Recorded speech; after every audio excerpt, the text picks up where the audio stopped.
are listening to the Chompcast, the official podcast of Sword Chomp. And remember, you can always go to swordchomp.com, or you can access the many places our podcast is available for download. But if you're listening to the show right now, that means you found us. So welcome to the madness that is the Chompcast. You can also find us on Patreon, patreon.com/swordchomp. If you'd like to support us, donate to us, look for the VIP tier. We'll talk more about that later. But redemption is the act of saving or being saved from sin, error, or evil, which is the exact opposite of what we're going for with our podcast. We are really looking to thrust our listeners into a world of sin, error, and evils. And to help us do that this week, guilty by association, my friend, and returning for his second appearance on the podcast will be our good friend, writer, Zachary Helms, that I'll be introducing here in a little bit. So we can catch up with him on all things, including his time with Red Dead Redemption. And for the topic of the show, our good friend Zach wanted to discuss with us the games that were the most influential or thought-provoking throughout our lives, or maybe more recently. We'll see where that topic takes us. It should be a fun one. But to make that, kind of spin that around for our audience, for the topic of the week, we asked our Instagram community, at SwordChomp on Instagram, that's you, what recent games do you believe will be the most influential in the industry moving forward? So that's going to be a really, really fun topic of the show.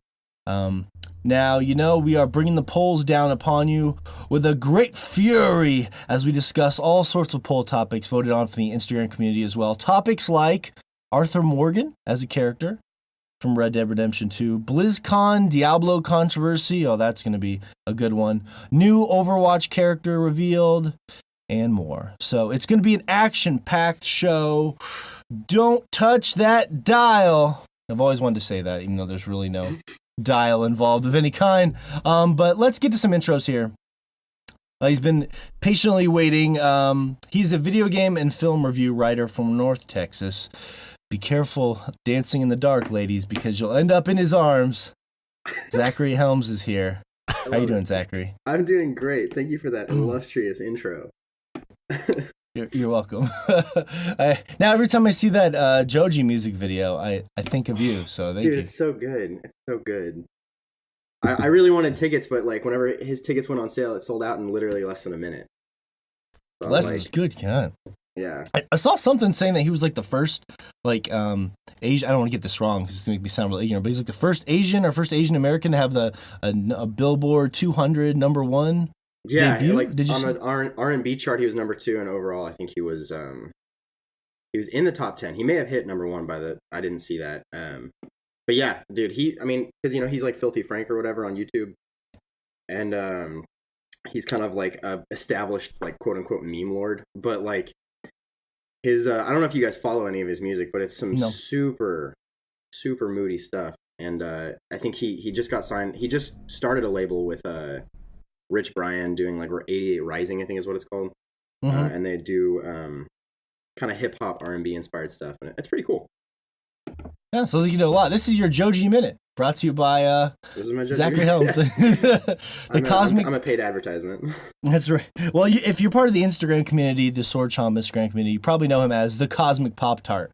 So if that sounds more familiar to our listeners, if you've talked to him or respond to a comment or something, that's who he is. But yeah, we're glad to have you here. Be one of our biggest original Patreon supporters, and it's always fun to talk. We haven't talked to you since last year. It's been a whole year. Yeah, support the ones that you support, man. I saw that you guys had put up a Patreon, and I was like, they're going somewhere, you know. And I did a profile on you guys. Like a year and a half ago, and then like you said, I was on the podcast like a year ago, and so I've gotten quite a few people. I think you saw my buddy Kevin is like super invested in the podcast now, which is super cool. So it's cool to see you guys grow. Hook the friends up. Yeah, I mean, one of your original interview and like meeting you when we were still very tiny was one of those, a good moment for us to kind of be like, okay, there's people out there that really believe in what we're doing, and that helps when you're tiny and you need to get all the encouragement you can get, right, Fish? 100%. You're tiny. You just need a little more encouragement, Oh yeah, it definitely helps. It helps going forward. Build up that relationship. Yeah. So, should be fun to talk to you. You got a brand new microphone as well. Looking professional over there. He's got a little pop filter. Looking like a big old boy. I don't even use a pop filter because I just want to get all the obnoxious like spit and just everything, just right in there. No, Josh said I don't need. I built a box. I don't know if you ever saw it, but I built this like wooden box that's like soundproofed, and I just shove it in there. So I guess the pop filter wouldn't. That's what Josh tells me. He tells me the pop filter wouldn't do much, so that's why I don't use it. It's because you sit way back from the mic. Like it's more of a close mic, sort of a necessity. I see I'm loud too. I just But yeah, we're glad you're here, Zach. It's gonna be a fun show. Thank you. But next up, from Texas as well, ironically, 2 Texans here today. The Filipino Johnny Depp. They say the average adult male is 60% water, but this average adult male is composed of 60% pina colada vape juice. Anthony Fisher is here. How you doing, Fish? Hey! Wow, you didn't have something in store for me because I specifically brought up pina colada juice for some reason when you asked me what kind of juice I was bringing up, but. Well, I left that part of my notes blank so that I was going to ask you what you were vaping this week, so I could just plug that in there. And then that pina colada joke evolved into the penis colada joke that we were going on before the podcast. Oh, okay. So it was a nice twist. I'm glad I didn't bring up some lame ass like blueberry flavor or something. Because that's not really where my heart is. Blueberry, blueberry snuggle buff berry or something, yeah. Yeah. It's more into the penis colada. What is that? Like a nice? I mean, the colada is obvious, but the penis, is that like just a nice? What is that? What is that aroma? Is it sort of like sadness and despair? Little salty, A little sweat. Yeah. Okay, I got you. Yeah. Little fleshy type at the of flavor. gym, it's like it's got meaty. that sort of a cheesy, funky smegma sort of a scent to it. Cheesy, funky. I've noticed funky often follows the word cheesy. I don't know what that is, but cheesy just flows right into funky really well. Something about it. Well, we're glad you're here, Fish, and if Desert Island, you get one vape juice to take with you for the rest of your life, what are you taking? Penis colada. All right, penis colada is the penis colada. All right, well, fair enough. But glad you're here, Fish, and then we'll have some fun controversy to talk about later. You have an infamous Instagram video now that has been quite the talk of the Sword Chomp community. But last and surely not least, from Michigan, Joshua Fowler is here. Hold on to your jimmies, ladies and gentlemen, because they just might get rustled. That's right. We might have found a new nickname for you, Josh. How do you feel Jimmy about that? Russell? Jimmy Russell, yeah. Jimmy Russell Fowler.